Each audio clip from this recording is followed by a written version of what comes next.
खैरो बरकत खरीद लाया हूँ, अपने माँ के कदमों को चूम कर यारो, अरे मैं भी जन्नत खरीद लाया हूँ। अपने माँ के कदमों को चूम कर यारो, मैं भी जन्नत खरीद लाया हूँ। हजरात, हम तमामी हजरात यहाँ पे हाजिर हैं, दिमाग से लगती हुई बात अर्ज करूंगा। इसाले सवाब की महफिल है। जनाब अकबर साहब ने अपने वालिदैन मरहूमीन के लिए इसाले सवाब के लिए महफिल सजाया। मकसद क्या है? मकसद क्या है? हम और आप यहाँ आए, मकसद क्या है? मरहूमीन को इसाले सवाब करना मकसद क्या है? सब यही चाहते हैं। हमने अपने मरहूमीन के नाम पे महफिल सजाई, अल्लाह की बारगाह में दुआ की, यही चाहते हैं कि मौला मरहूमीन की बख्शिश कर दे और जन्नत अता कर दे। यही चाहते हैं, यही चाहते हैं ना, और क्या चाहते हैं? हम यहाँ आए, मौला से दुआ करेंगे, मौला यहाँ हमारा आना कबूल फरमा ले और इसके सदक़े में हमारी खताओं को माफ करके हमें जन्नत अता फरमा दे। यही तो दुआ करेंगे। उलमा आए हैं यही सोचकर, हमारा पढ़ना कबूल हो जाएगा तो अल्लाह तबारक व तआला हमें जन्नत अता करेगा। शोरा यही चाहते हैं, नबी की तारीफ करूंगा, नबी की तारीफ अगर मकबूल हो गई अल्लाह तबारक व तआला मेरे गुनाहों को माफ करके जन्नत अता कर देगा। सब लोग यही चाहते हैं, लेकिन बताइए जन्नत तो सभी चाहते हैं। महफिल पाक मुनक्किद करने वाला भी अपने मरहूमीन के नाम जन्नत चाहता है, मिलाद पढ़ने वाला भी जन्नत चाहता है, सुनने वाला भी जन्नत चाहता है, मिलाद करवाने वाला भी जन्नत चाहता है। तमाम लोग जन्नत चाहते हैं। तो ये बताइए मुझे आप कि क्या जन्नत फ्री में तकसीम होने वाली शेरनी है? फ्री में बंटने वाली कोई चीज है क्या? केजरीवाल की ये रेवड़ी है जो फ्री में तकसीम हो जाए, तमाम लोग फ्री में इसके मालिक बन जाएं? नहीं मुसलमानों, जन्नत फ्री में तकसीम होने वाली चीज नहीं है कि हम इसे हासिल कर लेंगे। जन्नत का तलबगार एक मुफ्ती भी है, जन्नत का तलबगार एक आलिम भी है, जन्नत का तलबगार एक नमाजी भी है, जन्नत का तलबगार इमाम भी है, जन्नत का तलबगार मुक्तदी भी है, जन्नत का तलबगार सुनने वाला भी है, जन्नत का तलबगार सुनाने वाला भी है। अरे जन्नत का तलबगार नमाजी है, जहाँ नमाजी है वहीं जन्नत का तलबगार बेनमाजी भी है, सियाकार भी है, बदकार भी है। जन्नत का तलबगार एक शराबी भी है, शराबी चाहता है कि जन्नत मिल जाए, बेनमाजी चाहता है कि जन्नत मिल जाए, नमाज पढ़ने वाला चाहता है कि जन्नत मिल जाए, खुदा के नाफरमानी करने वाला चाहता है कि जन्नत मिल जाए। लेकिन मुसलमानों, मैं आपसे पूछता हूँ, आए मोरा के मुसलमानों, दिल पर हाथ रखकर जवाब देना, अरे क्या जन्नत में फ्री में तकसीम होने वाली कोई चीज है कि तमाम को तकसीम हो जाएगी, सब जन्नत के मालिक हो जाएंगे, सब जन्नती बन जाएंगे? नहीं मुसलमानों, अरे जन्नती फ्री में तकसीम होने वाली नहीं है, फ्री में आम में बंटने वाली कोई चीज नहीं है कि मुफ्ती भी जन्नती हो गया, आलिम भी जन्नती हो गया, एक इमाम भी जन्नती हो गया, एक मुक्तदी भी जन्नती हो गया, एक नमाजी भी जन्नती हो गया, एक बेनमाजी भी जन्नती हो गया, खुदा के फरमान का इनकार करने वाला वो भी जन्नती हो गया। नहीं मुसलमानों, जब हमने जन्नत मिलने की बात की तो हमें बात समझ में आई। हमने बड़े बड़े स्कॉलर से पूछा, हमने बड़े बड़े मुफ्तियों से पूछा, हमने बड़े बड़े इल्म वालों से पूछा, किसी से जवाब नहीं मिला। अरे जन्नत तो कोई फ्री में तकसीम नहीं की जाएगी कि जन्नत के मालिक हर कोई हो जाएगा। हमने उस हिदायत वाली किताब से पूछा जिसके पास हम जब गए, हमने उससे कहा, ऐ कुरान, जब हमें चलना नहीं आता था तूने चलना सिखाया, जब हम गुमराहियों में थे तूने हिदायत दी, जब हम अंधेरे में जी रहे थे तू नूर लेकर आया, जब हम शरीयत नहीं जानते थे तो इस्लाम लेके आया।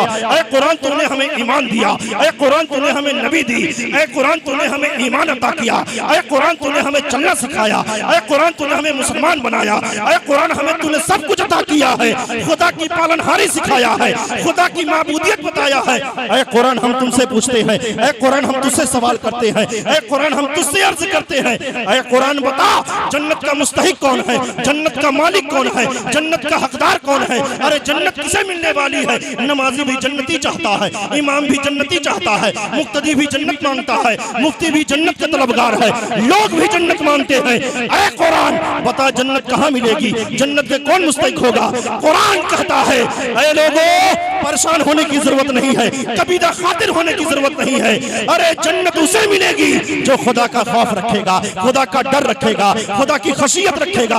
कुरान बबांगे दौल कहता है लिमन खाफा मकाम रब ही जन्नतान, जो रब के हुजूर खड़े होने से डर जाता है अल्लाह उसे एक नहीं बल्कि दो दो जन्नतें अता फरमाता।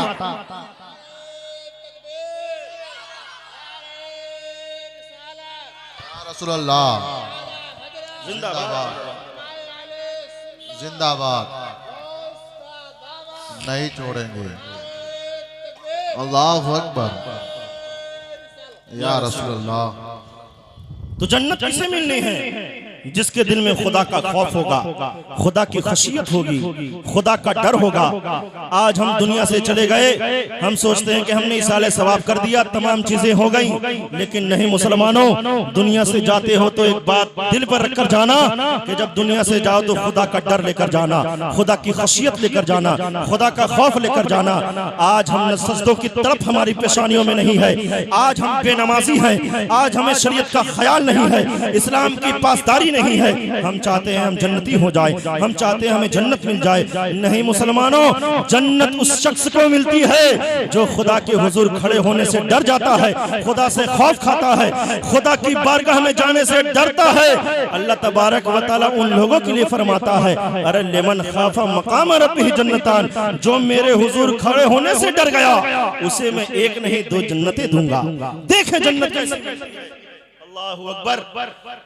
खशियत खौफ का मामला दुनिया में तो हमें खौफ समझ में नहीं आता है, लेकिन जब हम कब्र में जाएंगे तब हमें पता चलेगा।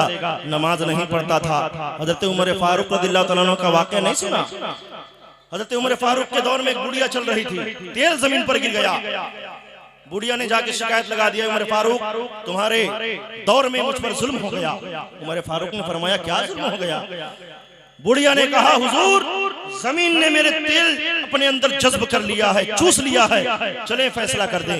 हजरत उमर फारूक रज़ियल्लाहु तआला अन्हु गए और जमीन को हुक्म दिया है जमीन इस बुढ़िया का तेल को लौटा दे, वरना याद रख जब अय्याम ऐसे आएंगे, हालात जब बदलेंगे तो याद रख तेरी जगह पर बेनमाजी को दफन करूंगा।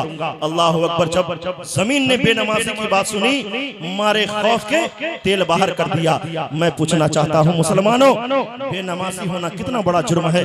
तेल अपने सीना चीर कर, जमीन अपना सीना चीर कर तेल निकाल रही है। अल्लाह अकबर। आज खुदा का खौफ हमारे दिलों में इतना जर्रा बराबर नहीं है कि अगर मस्जिदों से अजान आ जाए तो कम से कम अजान की कदर कर ले। नमाज तो बहुत बड़ी चीज है। देखें मुसलमानों, खुदा का खौफ रखने वाला कितना बड़ा जन्नती बन जाता है। देखें हजरत इमाम शाफी रज़ियल्लाहु तआला अन्हु के दौर में,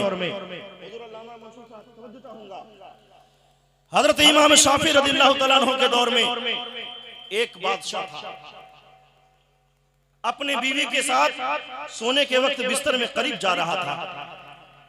जब अपने बीवी के साथ मिला, पास गया तो अपनी बीवी से कहा देखो पूरा मैं इतना खूबसूरत लग रहा हूं कि जन्नती मालूम होता हूं।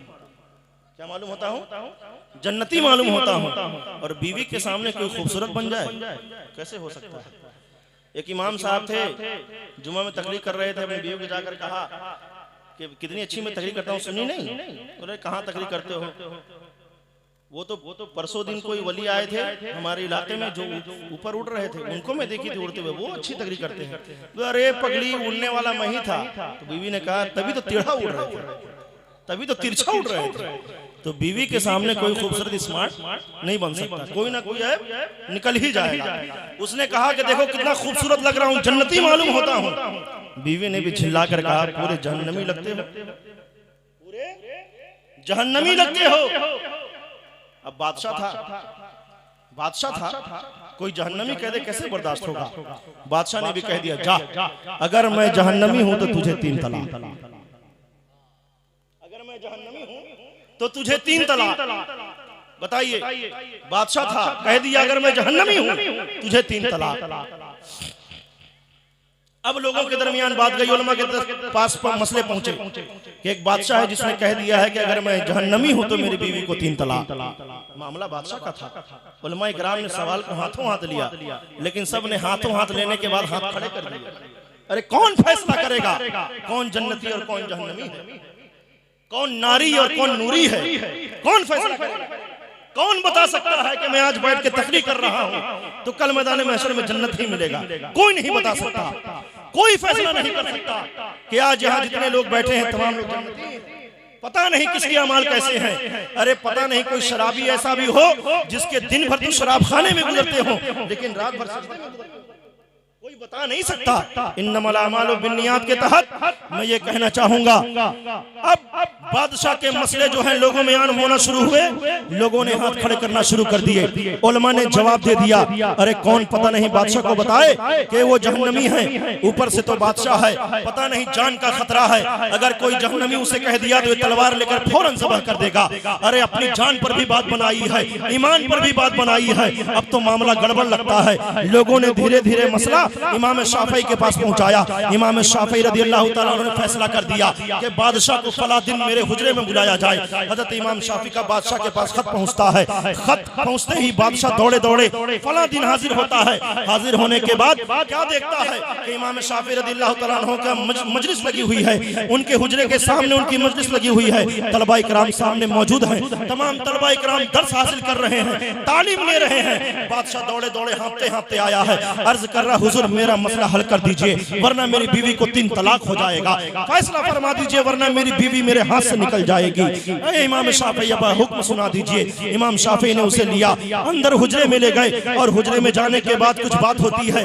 बात होने के बाद बादशाह को कहते हैं कि जाओ तुम दौड़ते दौड़ते वापस चले जाओ। अब जब बादशाह हुजरे से बाहर आया है, तमाम तलबा इकराम देख रहे हैं कि बादशाह भी रोते हुए आया था, अब जब बाहर अंदर से बाहर निकला है तो हंसते हुए निकला है। चेहरे का जोग्राफिया बदला हुआ है, पहले रो रहा था लेकिन अब हंस रहा है, पहले गमगीन था लेकिन अब खुश है। तमाम तलबा ने कहा ऐ इमाम शाफई मामला समझ में नहीं आया, बात समझ में नहीं आई, अरे फैसला समझ में नहीं आया। अभी तो वो बादशाह रोते रोते आया था, अब हंसते हुए गया है, अभी वो रो रहा था लेकिन अब मुस्कुराते हुए गया है, मामला क्या है? इमाम शाफई ने फरमाया मैंने बादशाह को बुलाया, अकेले में पूछा था और कहा था ऐ बादशाह बता क्या तेरे दिल में खुदा का खौफ मौजूद है, तेरे दिल में खुदा का डर मौजूद है, तेरे दिल में खुदा की खशियत है? बादशाह ने कहा हुजूर मेरे दिल में खुदा का खौफ है, मेरे दिल में खुदा की खशियत है, इसलिए कि एक मामला ऐसा हुआ पूरा महल खाली था, मेरी खादमा खिदमत करने आई थी, महल में झाड़ू मारने आई थी, उस पर मेरी नीयत खराब हुई थी,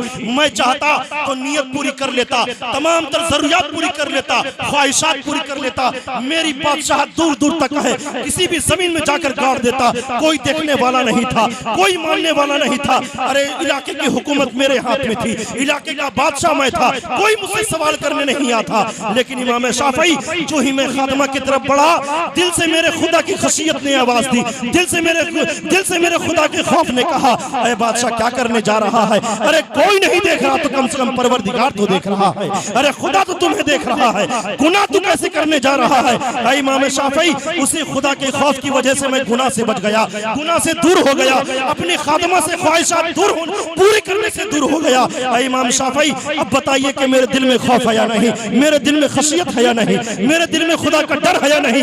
इमाम शाफई ने कलम उठाया और फैसला कर दिया जब तेरे दिल में खुदा का खौफ मौजूद है तो याद रख तेरी बीवी को तलाक वाक़ई नहीं हुआ है, तेरी बीवी अब भी निकाह में है, इसलिए कि रब्बे कदीर फरमाता है लिमन खाफा मकाम रब्बिही जन्नतान, जो रब के हुजूर खड़े होने से डर जाता है अल्लाह उसे एक नहीं 2-2 जन्नतें अता फरमाता है। अरे शायर कहता है वो बलाएं सर से फेर देता है, अरे फूटी किस्मत वो जोड़ देता है और उसकी अताए करम का हाल ना पूछो, अरे लाख मांगो तो करोड़ देता है, लाख मांगो तो करोड़ देता है। मुसलमानों इसलिए जहां अपने मरहुमीन के नाम पर इसाले सवाब करते हैं वहीं अपने मरहुमीन या लोग जो चले, हम तमाम लोग अपने दिलों में खुदा की खशियत रखें, खुदा का खौफ रखें। दुआ है कि रब्बे कदीर हम तमाम को खुदा की खशियत की तौफीक अता फरमाए, खुदा से डर रखने की तौफीक अता फरमाए और साथ ही साथ जनाब अकबर साहब के वालिदैन करवट करवट जन्नत नसीब फरमाए। वमा अलैना इल्ला बलाग। अस्सलामु अलैकुम व रहमतुल्लाहि व बरकातुहू।